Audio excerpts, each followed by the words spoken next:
Hello students, कैसे हैं आप? बहुत बढ़िया होंगे, ये हमारी आशा है। आप हमारी वीडियोस को देख रहे हैं, हमको आपके कमेंट्स भी आ रहे हैं। हम आपसे कहना चाहते हैं कि आप अपने कमेंट्स लगातार करते रहिए। आपको जो भी डाउट्स होंगे वो डाउट्स को भी आप अपने कमेंट बॉक्स में लिखें, जिससे हम आपकी समस्या को पूर्ण रूप से सॉल्व कर देंगे।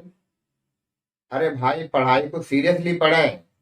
अभी आपके पढ़ने का समय है, इसलिए अधिक से अधिक पढ़ाई पे ध्यान दें। जो फिजूल की चीजें हैं, ये अपना अमुक चीज है, इधर दिमाग लगाना उधर दिमाग लगाना, इससे बढ़िया आप टोटली कंसंट्रेशन हो जाइए किस पर स्टडी पर। तो आप हमारे कमेंट बॉक्स में अपने डाउट्स और कमेंट्स जरूर करें, जिससे कि हमें ये लगे कि आपको पूर्ण रूप से हमारा जो मटेरियल है वो प्राप्त हो रहा है और समझ में भी आ रहा है। तो बच्चों, हमने आपको पिछले टर्म पर इलेक्ट्रोकेमिस्ट्री के अंतर्गत क्या क्या पढ़ा दिया है? एज ए कुचालक, सुचालक, इसके अलावा धात्विक चालकता, विद्युत अपघटनीय चालकता, molar conductivity, specific conductivity, resistance, specific resistance, और राउस लॉ। आज का जो हमारा टॉपिक है आपके लिए वो है कोरोजन, अर्थात संक्षारण। तो हम आपको आज संक्षारण का जो टोटल है टॉपिक्स उसका स्टडी कराएंगे। तो बच्चों, सबसे पहले अपन देख लेते हैं कि संक्षारण या कोरोजन होता क्या है। तो जैसा कि आपने देखा होगा कि हमारे क्लाइमेट में या हमारे चारों ओर बहुत सी ऐसी चीजें होती हैं जो कि खुले वातावरण में पड़ी रह जाती हैं। तो वो एयर के टच में आ जाती हैं, हमारे वाटर के टच में आ जाती हैं, कभी वो मॉइस्चर के टच में आ जाती हैं, जिनसे वो धीरे धीरे उनमें क्या डिस्ट्रॉयपन आने लगता है। तो अपन कोरोजन को एक डेफिनेट कर सकते हैं, कह सकते हैं वायुमंडल या किन्हीं रासायनिक अभिकर्मकों के द्वारा मेटल या धातुओं के धीरे धीरे नष्ट होने की क्रिया को हम कोरोजन या संक्षारण कहते हैं। फॉर एग्जाम्पल में आप जानते हैं, जैसे लोहे में जंग लग जाती है, चांदी की सतह मलिन पड़ जाती है, कभी कभार आपने कांसा देखा होगा, उस पर भी एक हरे रंग की पपड़ी जम जाती है। ये सभी एग्जाम्पल्स हमारे कोरोजन के अंतर्गत आते हैं। तो एक बार पुनः समझें, वायुमंडल या किन्हीं रासायनिक अभिकर्मकों के द्वारा धातुओं के धीरे धीरे नष्ट होने की क्रिया को हम मेटल कोरोजन या धातु संक्षारण कहते हैं। आपने देखा होगा कि जैसे हमने कोई लोहे की वस्तु है बाहर रखी रह गई थी, तो अभी भी आप देख रहे हैं क्लाइमेट में रेनिश डे चल रहे हैं, यदि वो हमारी लगातार उस पर वाटर के टच में रह रही है, एयर के टच में रह रही है, तो उसमें धीरे धीरे एक रस्ट जंग टाइप की लगने लगती है, और वो फिर मेटल्स हमारी धीरे धीरे क्या होने लगती है, डिस्ट्रॉय होने लगती है। इस कंडीशन को या इस प्रोसेस को हम कोरोजन बोलते हैं। कोरोजन में हम सबसे अच्छा एग्जाम्पल लोहे में जंग लगने का लेते हैं। तो ये जंग क्या होती है? जंग के लिए अपन कह सकते हैं कि जब लोहे की वस्तुओं को वायुमंडल में खुला छोड़ा जाता है तो उस पर एक भूरे रंग की पपड़ी जम जाती, उसी पपड़ी को हम जंग या रस्ट कहते हैं। इसका फॉर्मूला होता है Fe2O3.XH2O। ये हमारा जंग का फॉर्मूला। ये जंग लगती कैसे है, इसकी भी एक हमारे पास थ्योरी है, जंग लगने का विद्युत रासायनिक थ्योरी, इलेक्ट्रोकेमिस्ट्री या electrochemical theory of the rust. तो सबसे पहले हमने क्या सीखा कि कोरोजन क्या होता है। तो कोरोजन एक हमारे क्लाइमेट में हमारे चारों तरफ होने वाली एक ऐसी प्रोसेस है जिसमें हमारी मेटल क्लाइमेट एयर वाटर इसके टच में आने पर धीरे धीरे वो डिस्ट्रॉय होने लगती हैं। This process is called corrosion. तो do you understand about to corrosion? तो सबसे पहले आप इस फॉर्मूले को भी तरीके से नोट कर लें, फिर आपको हम factor affecting of the corrosion की ओर ले चले। संक्षारण को समझने के बाद हम factor affecting of the corrosion की स्टडी करते हैं कि आखिर ये कौन कौन से फैक्टर्स होते हैं जिसके थ्रू हमारे जो मेटल्स है उनमें रस्टिंग होने लगती है। तो सबसे पहला फैक्टर हम आपको बताएंगे कि मेटल की एक स्टेट, यानी अपन कह सकते हैं कि धातु की अवस्था या आकार कहते हैं। तो मैं आपको बताना चाहता हूं यदि हमारी मेटल्स बिल्कुल समतल है तो कोरोजन कम होता है। यदि हमारी मेटल्स खुरदरी है, मुड़ी हुई है, तो उसमें corrosion comparison to the simple layer more corrosion. यानी पहला पॉइंट अपन क्या सीखे? नंबर 1, धातु की अवस्था या आकार। धातु की अवस्था या आकार। तो इट मीन्स ये है कि अगर हमारी धातु बिल्कुल चिकनी है, समतल सरफेस वाली है, तो उसमें कोरोजन कम होगा। यदि हमारी धातु मुड़ी हुई है, खुरदरी है, तो उसमें कोरोजन की मात्रा बहुत ज्यादा हो जाती है। क्योंकि जब खुरदरी हमारी जो मेटल होती है ना, तो उसमें बहुत सारे गैल्वेनिक शेल फॉर्म हो जाते हैं। गैल्वेनिक शेल फॉर्म होने पर उसमें इलेक्ट्रोलाइट्स का वर्क करने लगते हैं, एनोड का काम करते हैं, कैथोड का कार्य करते हैं, जिससे विद्युत अपघटन होने लगता है और धीरे धीरे हमारी जो मेटल है वो डिस्ट्रॉय होती चली जाती है। नेक्स्ट पॉइंट देखेंगे, अशुद्धि। अशुद्धि की उपस्थिति।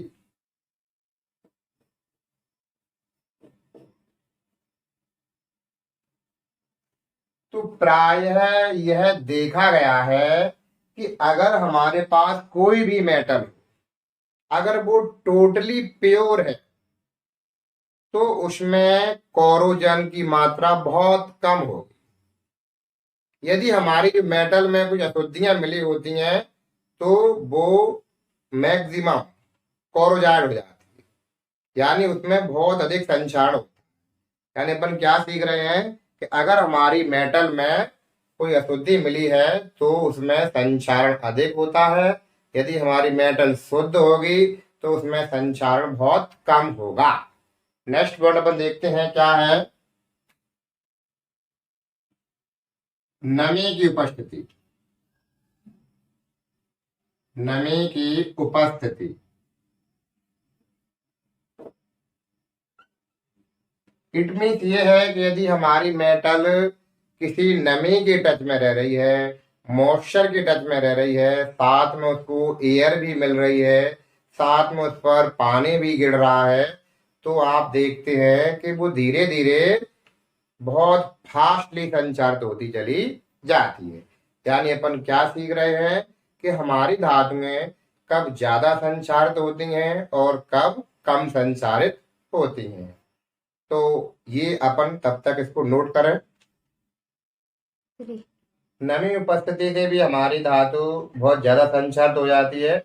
नेक्स्ट पॉइंट अपन देखते हैं, विद्युत अपघट्य की उपस्थिति। किसकी उपस्थिति? नेक्स्ट पॉइंट अपन लिखेंगे, विद्युत अपघट्य की उपस्थिति।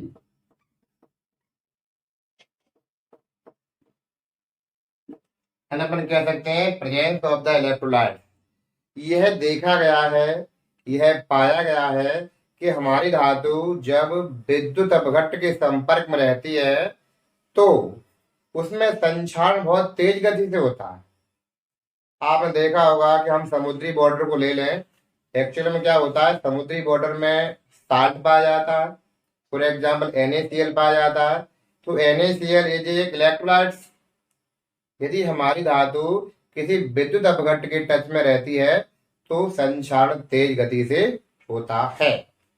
नेक्स्ट पॉइंट देखते हैं अपन लोग, धातु की क्रियाशीलता। धातु की क्रियाशीलता। तो देखिए बच्चों, धातु की क्रियाशीलता को अपने एक विद्युत रासायनिक श्रेणी पढ़ी है। विद्युत रासायनिक श्रेणी में जो धातु जितना ऊपर रहती है उसकी सक्रियता बहुत उतनी ही ज्यादा होती है। अतः धातु जितनी ज्यादा क्रियाशील होती है उसमें संक्षारण उतना ही ज्यादा होता है। जैसे आप देखते हैं कि हमारी जो माता बहनें हैं वो ज्वेलरी यूज करती हैं। ज्वेलरी में देखा आपने या तो गोल्ड एंड सिल्वर। तो गोल्ड और सिल्वर की ही ज्वेलरी क्यों बनाई जाती है, अदर मेटल्स की ज्वेलरी क्यों नहीं बना सकते? इसका भी एक रीजन है कि जो गोल्ड और सिल्वर है ना, ये बहुत कम क्रियाशील धातु है। लेस रिएक्टिव मेटल होने की वजह से ये हमारी मॉइस्चर है, ये हमारा वाटर है या एयर है, इससे इफेक्टेड नहीं होती हैं और ये संक्षारित भी नहीं होती हैं।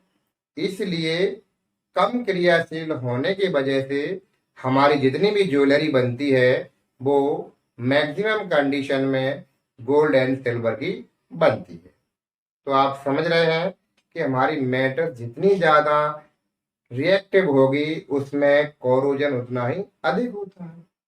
तो बच्चों एक बार पुनः देखें, number 1 factor affective of the corrosion metal की स्थिति।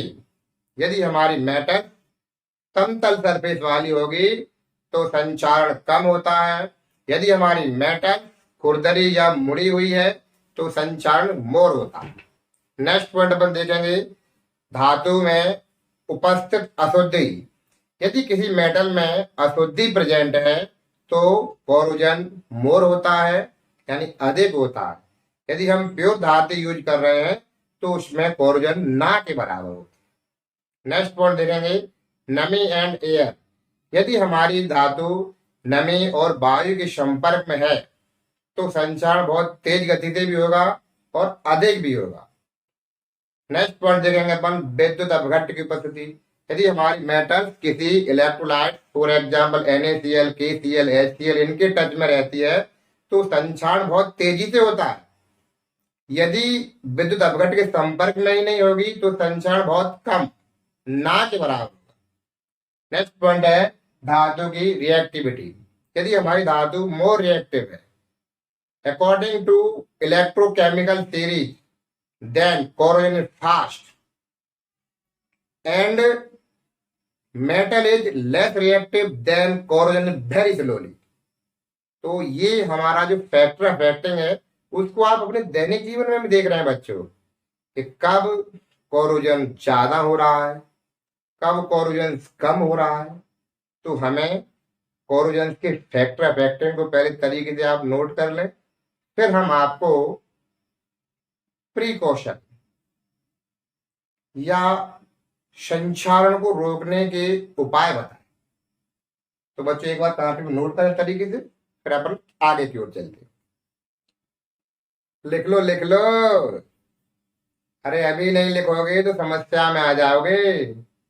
कभी सुना है आपने, जिंदगी में ठोकर लगना बहुत जरूरी है, क्योंकि ताश में जोकर और जिंदगी में ठोकर ये कभी भी अपना माहौल बदल सकते हैं।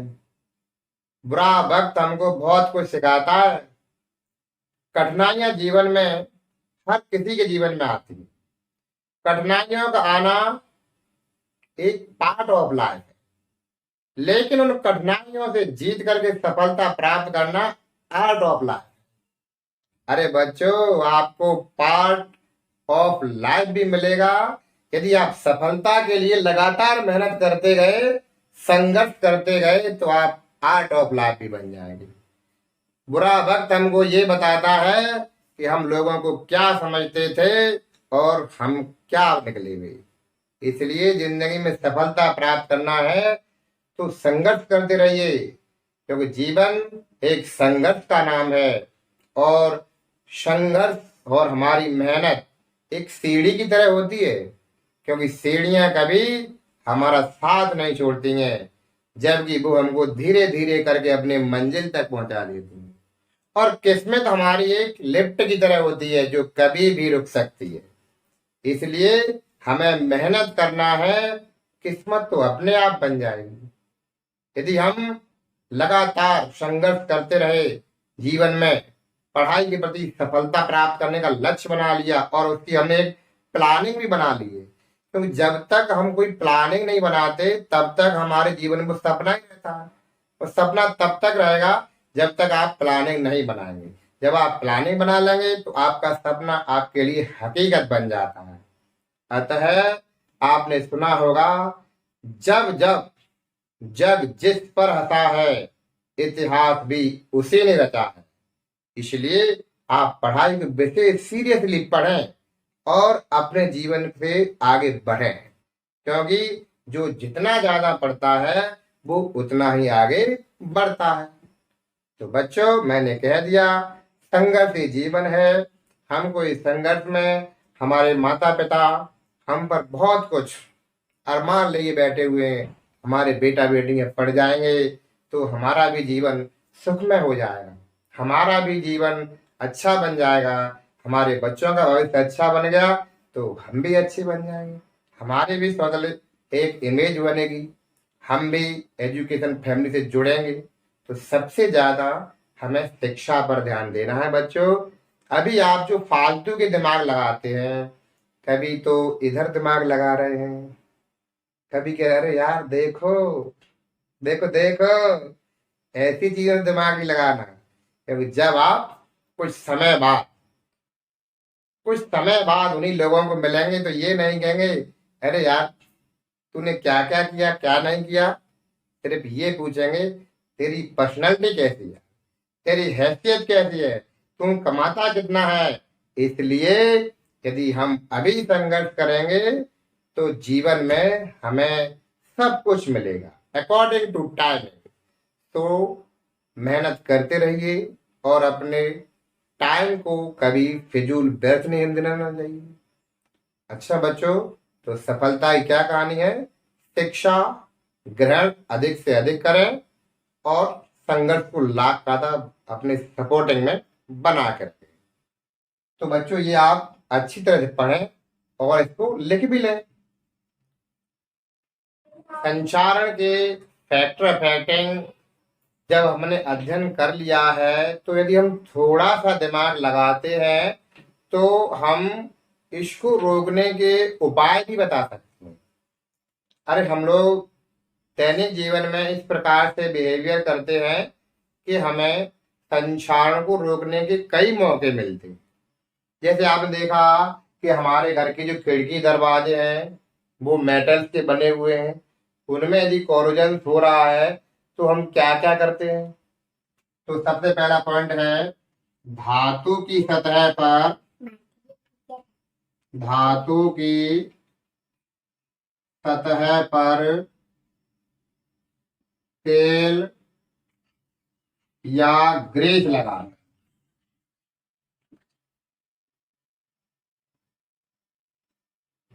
यदि हम अपने धातु की सतह पर तेल लगा दें या ग्रीस लगा दें, तेल और ग्रीस को लगाने से क्या होता है कि उसमें जो थोड़ा बहुत खुरदरापन होता है, दरारें होती हैं, उनमें वो कवरेज कर लेती हैं, एक लेयर बना लेती हैं, जिसकी वजह से हमारा जो एयर है और जो मॉइस्चर है वो हमारी मेटल के संपर्क में नहीं आ पाता और हमारी मेटल संक्षारण से बची रहती है। तो आप क्या सीख रहे हैं कि धातु की सतह पर तेल या ग्रीस लगा दें तो हमारी धातु संक्षारण से बची रहती है। नंबर 2 देखेंगे, धातु की सतह पर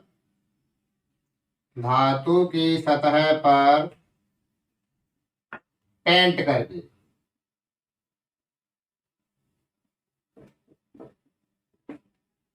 तो ये भी अपन देखते हैं कि अगर हम धातु पर पेंट या वार्निश करते हैं तो उसमें जो छोटी छोटी दरारें हैं वो पेंट हमारा या वार्निश को टोटली कवरेज कर लेती हैं और उसकी जो लेयर है वो सिमिलर समतल बनने का प्रयास करती है और इसी के द्वारा भी हमारी एयर और वाटर मेटल के संपर्क में नहीं आता है तो संक्षारण भी नहीं होता है। यानी अपन कह सकते हैं कि धातु की सतह पर पेंट या वार्निश करके संक्षारण को रोका जा सकता है। नेक्स्ट पॉइंट देखें अपन लोग, शुद्ध धातु का प्रयोग करके। शुद्ध धातु का प्रयोग कर, जैसा कि अपन देख रहे थे कि हमारी धातु में यदि कोई अशुद्धि थी तो संक्षारण बहुत तेज गति से हो रहा था। शुद्ध धातु, जब हमारी धातु बिल्कुल शुद्ध होती है ना तो उसमें संक्षारण ना के बराबर होता ही नहीं है। तो अपन कह सकते हैं कि शुद्ध धातु का प्रयोग करने पर संक्षारण बिल्कुल भी नहीं होता है। तो हम शुद्ध धातु का उपयोग करके संक्षारण को रोक सकते हैं। नेक्स्ट पॉइंट अपन देख सकते हैं,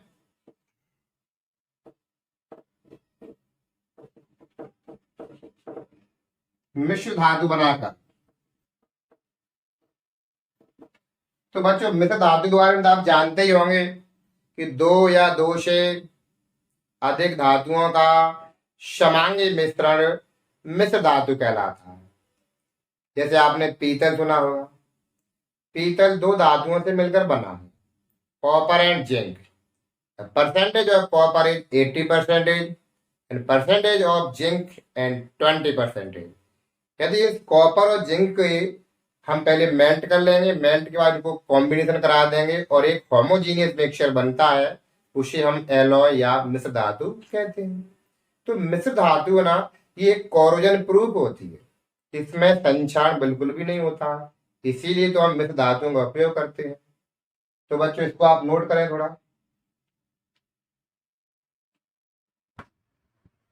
अब हमारे पास मिश्र धातु बना करके भी हम संक्षारण को रोक सकते हैं। अगली पॉइंट की बात करें तो अपन कह सकते हैं नेक्स्ट पॉइंट पे विद्युत लेपन द्वारा।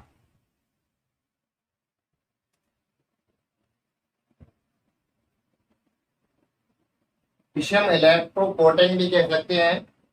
विद्युत लेपन में क्या होता है, इस विधि में हम विद्युत लेपन के द्वारा जैसे निकेल, क्रोमियम जैसी संक्षारित न होने वाली मेटल्स को उसके ऊपर परत चढ़ा दें, जिससे हमारी धातु को संक्षारण से बचाया जा सकता है।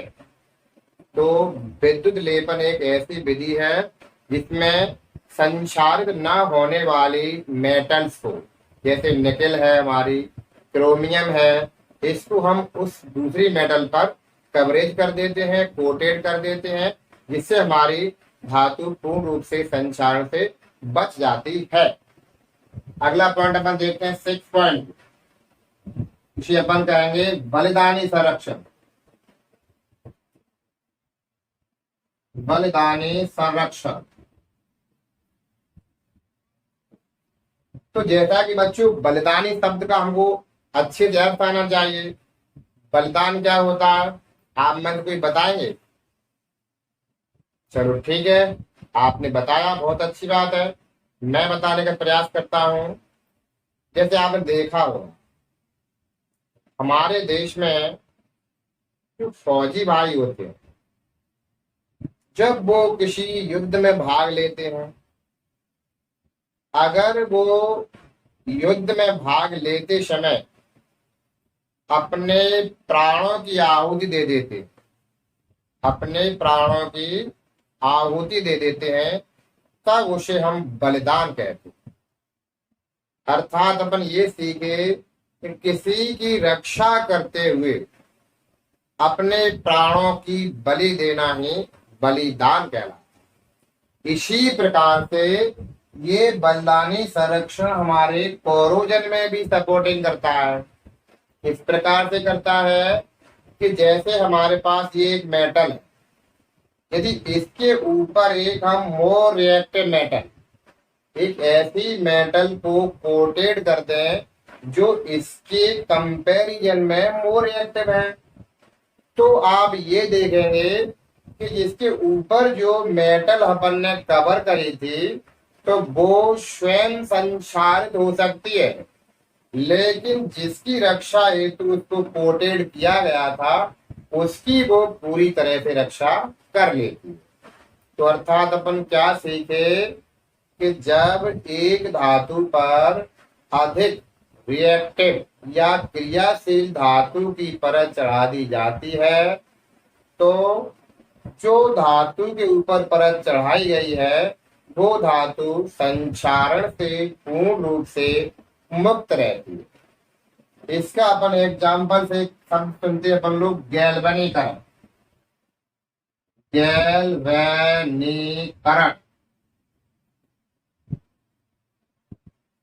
तो गैल्वेनीकरण क्या होता है बच्चों?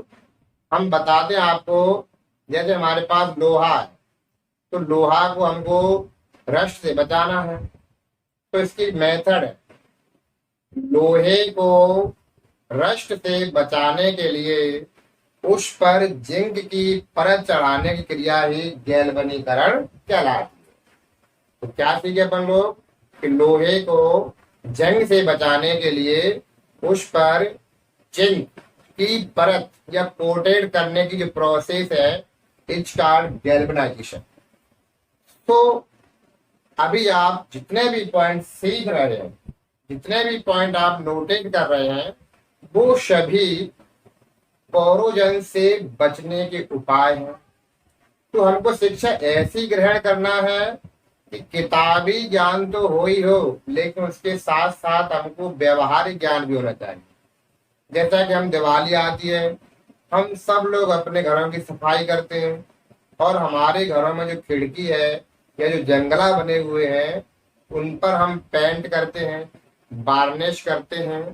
तो ये हमको पता भी तो होना चाहिए कि हम ये कर क्यों रहे हैं और इससे हमको फायदा क्या। तो अकॉर्डिंग टू साइंस आज आप पौरोजन सीखे, पौरोजन के फैक्टर अफेक्टिंग सीखे और उसके सुरक्षा के उपाय सीखे कि हमको अपनी वस्तुओं को पौरोजन से कैसे बचाना है, उनकी एज को कैसे बढ़ाना है। यदि हम तरीके से स्टडी कर रहे हैं तो किताबी ज्ञान होने के साथ साथ हमको व्यवहारिक ज्ञान भी होता है। तो बच्चों, व्यवहारिक ज्ञान को जितना ज्यादा अच्छे से ग्रहण करते हो वो हमारे जीवन में अधिक समय तक सुरक्षित रहता है। इसलिए ज्ञान ऐसा प्राप्त कीजिए कि वो हमारे माइंड मैप में मैक्सिमम टाइम तक सुरक्षित बनाए। ऐसा ना हो कि हमने एग्जाम दे लिए, हमारा ज्ञान खत्म हो गया, क्योंकि हमें अभी स्टडी और भी तो करना है। तो जीवन में पढ़ाई की कोई उम्र नहीं होती है, इसलिए अधिक से अधिक पढ़ाई करना है। तो अभी फिलहाल आप इस पूरे मैटर को सटीक रूप से अपने पैर में नोट करें, जिससे हम आपको नेक्स्ट टॉपिक को ले जाए। संक्षारण को रोकने के उपाय बहुत अच्छे से सीखे होंगे आपने। इनको घर पे रिवाइज भी किया करो। ऐसा नहीं हमारी क्लासेस आपने ज्वाइन कर ली और फिर आप उसको देख ही नहीं रहे, क्योंकि स्टडी आपने सुना होगा, no knowledge without college, no study no confusion, more study more confusion. Study तो एक ऐसी चीज है, उसको यदि आप जितना ज्यादा अध्ययन करेंगे तो उतना ही हमारा कंफ्यूजन और अंदर चलते जाओगे, फिर उसका सॉल्यूशन भी ढूंढते रहेंगे और हमें ज्ञान की वृद्धि होती रहती है। तो बच्चों, अब हम आपको जंग का विद्युत रासायनिक थ्योरी उससे के बारे में हम बताएंगे कि आखिर ये जंग लगती किस प्रकार। तो देखो, इस सिद्धांत के आधार पर हम अशुद्ध धातुओं के संचारण को सफलतापूर्वक बता सकते हैं। यहाँ पर हम लोहे में जंग लगने का उदाहरण ले रहे हैं। तो आपको हम बता रहे हैं कि लोहे में जंग लगना एक विद्युत रासायनिक घटना है। इसमें शुद्ध लोहा होता है वो एनोड की तरह कार्य करता है, और जो अशुद्ध लोहा होता है वो कैथोड की तरह कार्य करता है। और जो विद्युत अपघट्य है उसमें घुली हुई O2 है, CO2 है, ये एक विद्युत अपघट्य के रूप में कार्य करते हैं। तो हमने ये देखा कि अशुद्ध लोहे में कई गैल्वेनिक शेलें बन जाती। जब गैल्वेनिक शेल होगी तो एक एनोड भी होगा और एक कैथोड भी होगा। तो जो शुद्ध लोहा होगा वो एनोड की तरह कार्य करता है, और जो अशुद्ध लोहा होता है वो कैथोड की तरह कार्य करता है। तो होता क्या है कि जो लोहा है यानी आयरन है वो हमारा एनोड पर जाकर के ऑक्सीकृत हो जाता है। तो किस प्रकार से ऑक्सीकृत होता है देखें। जैसे पर लिख देंगे Fe। इसका ऑक्सीकरण होने पर ये Fe पर +2, यहाँ पर 2 इलेक्ट्रॉन निकल जाएंगे। तो इसको पर लिख देंगे एनोड पर क्रिया। कहां पर लिखेंगे? एनोड पर क्रिया।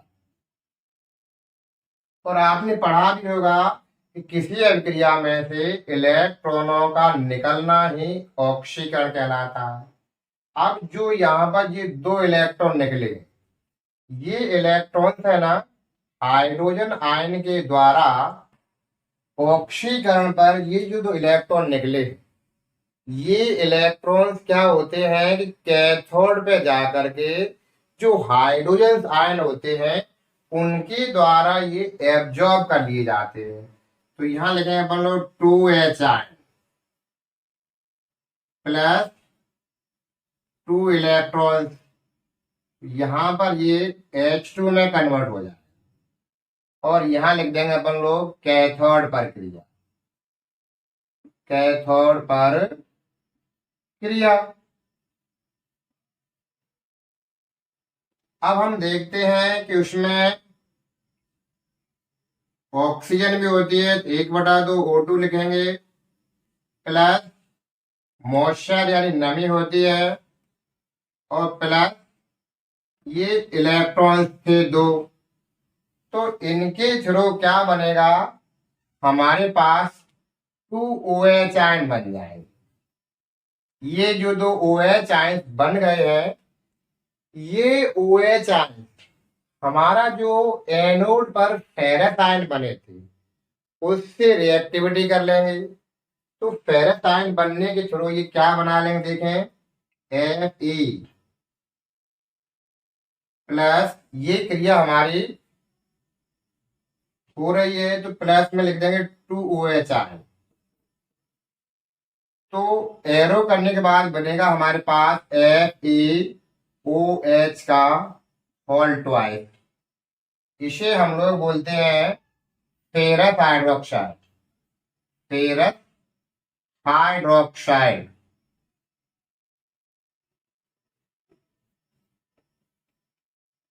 अब यह फेरस हाइड्रोक्साइड वायुमंडल की O2 और नमी से क्रिया करके फेरिक हाइड्रोक्साइड में बदल जाता है।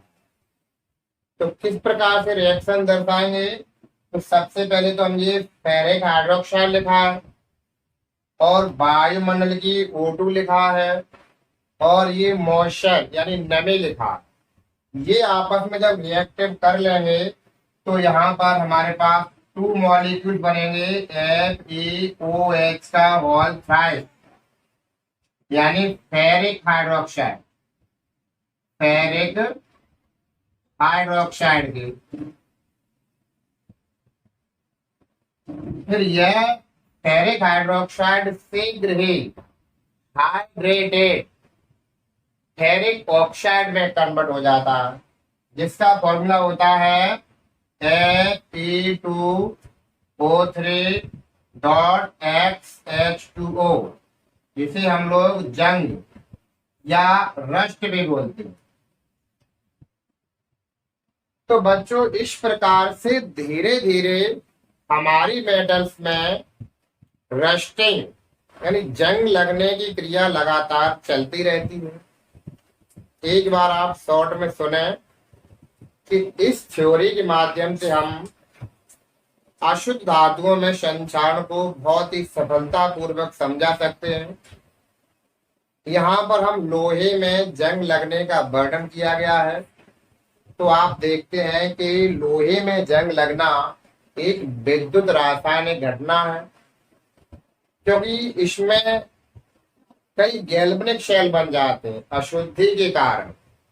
तो उसमें जो प्योर आयरन होता है वो act as a anode, and जो अशुद्ध लोहा होता है वो कैथोड की तरह कार्य करता है, और उसमें घुली हुई CO2, O2 ये सभी विद्युत अपघट्ट के रूप में कार्य करने लगते हैं। तो हम देखते हैं कि एनोड पर होने वाली रिएक्शन ऑक्सीडेशन कहलाती है। तो होता क्या है, देखें एनोड पर जो हमारा लोहा था ना वो ऑक्सीडाइज हो जाता है और उसका ऑक्सीकरण हो जाता है, जिससे हमारे पास फेरस आयंस बनती है और 2 इलेक्ट्रॉन्स रिलीज हो जाते हैं। अब ये जो इलेक्ट्रॉन्स रिलीज हुए हैं ये इलेक्ट्रॉन्स हमारे कैथोड पर जाकर के ग्रहण कर लिए जाते हैं हाइड्रोजन आयंस के द्वारा। तब यहाँ पर H2 फॉर्म होती है और यहीं पर क्या होता है कि वायुमंडल की O2 और मॉइस्चर यानी नमी वाटर इलेक्ट्रॉन्स को ग्रहण करने के बाद OH आयंस को फॉर्म कर देते हैं। अब जो कैथोड पर ये OH आयंस बने हैं ये OH आयंस एनोड पर बने हुए फेरस आयन से रिएक्शन कर लेते हैं, तब जाकर के फेरस हाइड्रोक्साइड फॉर्म हो जाता है। फिर यह फेरस ऑक्साइड क्या करता है कि वायुमंडल की O2 एंड नमी से क्रिया करके फेरिक हाइड्रोक्साइड में कन्वर्ट हो जाता है। फिर यह फेरिक हाइड्रोक्साइड बहुत जल्दी ही हाइड्रेटेड फेरिक ऑक्साइड अर्थात जंग में बदल जाता है। इस तरह से जंग लगने की क्रिया चलती रहती है। तो बच्चों आज हमने आपको अपने वीडियोस के अंतर्गत इलेक्ट्रोकेमिस्ट्री में कोरोजेंस की स्टडी कराई। कोरोजेंस एक ऐसा टॉपिक है जो हमारी व्यवहारिकता में भी सपोर्ट करता है।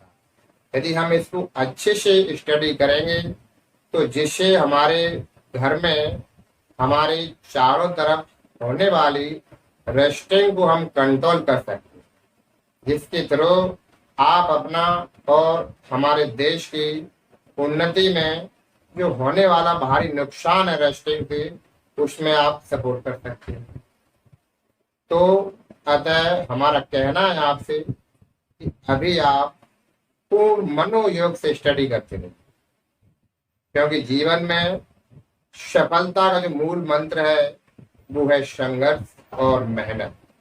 मैंने आपको पहले ही बता दिया कि मेहनत एक सीढ़ियों की तरह है जो हमको अपनी मंजिल तक पहुंचा देती है, लेकिन कुछ लोग सिर्फ किस्मत पे घूमते रहते हैं। अरे हमारी किस्मत ऐसी है, हम कुछ कर ही नहीं सकते। ऐसा कुछ नहीं है, करने वालों की हिस्ट्री पढ़िए। जैसा आपने देखा, कभी सोचा था कि कंडक्टरी करने वाला व्यक्ति रजनीकांत बन सकता है? कभी आपने सोचा था बैटर का काम करने वाला व्यक्ति अक्षय कुमार बन सकता है? पेपर बेचने वाला व्यक्ति अंबानी बन सकता है? क्यों बने? उन्होंने अपने जीवन में संघर्ष किया। अतः हमने फिर कहा है, जब जब जग जिस पर हंसा है उसी ने इतिहास रचा है। इसलिए आप भी अपना इतिहास बनाइए और एक आइडियल बनिए। अतः आप हमारे वीडियोस को, हमारे चैनल को इसी तरह से सब्सक्राइब, कमेंट, शेयर करते रहिए और अपने डाउट्स जो हैं उनको हमारे कमेंट्स बॉक्स में जरूर लिखते रहिए। बहुत बहुत धन्यवाद। Okay bye.